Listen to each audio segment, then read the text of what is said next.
It's a beautiful day in the... Wait. Hey Nathan, I need you to do me a favor, bud. I need you to take care of this episode of Around the Block Talk on your own. I got called in earlier, the team and I got called in to go and do a video shoot a little bit earlier than planned. So if you can, that would be fantastic. My name is Nathan, and I guess I'll be your host this morning.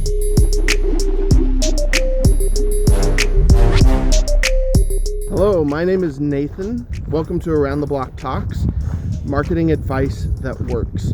In today's episode, we're going to be talking about how to tell great stories.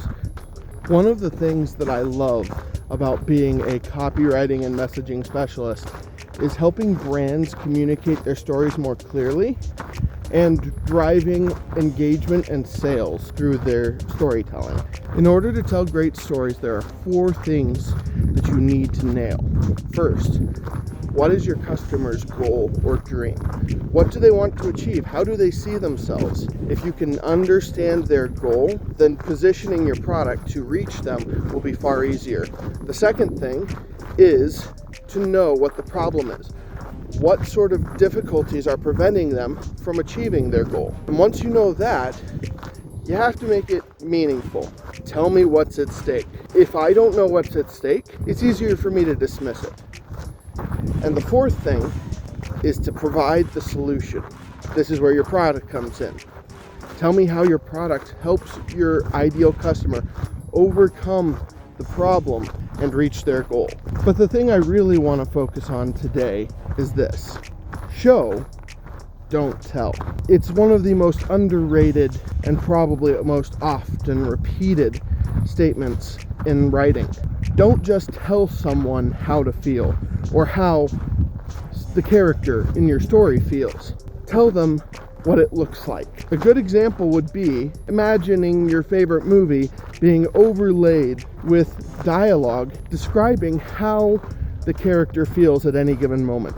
He just loses his wife, and up on the screen you hear, he feels sad. He meets a new love, and all of a sudden, he's excited. And constantly hearing that over and over, rather than describing his hands getting sweaty and his heart beating faster.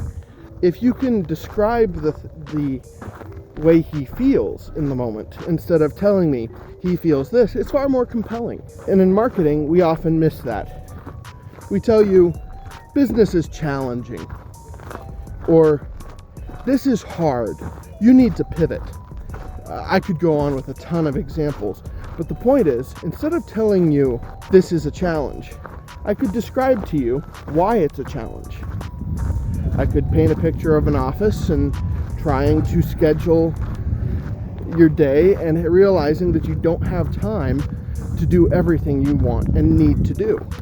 And that would be far more effective than telling you business is challenging.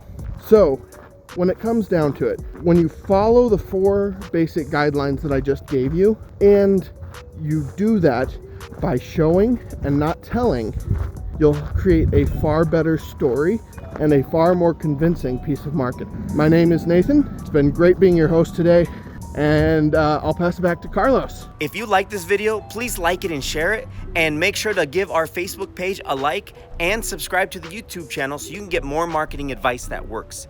Nathan, you did a great job. I'm really proud of you, and I'll make sure to see you on the next episode of Around the Block Talk, marketing advice that works.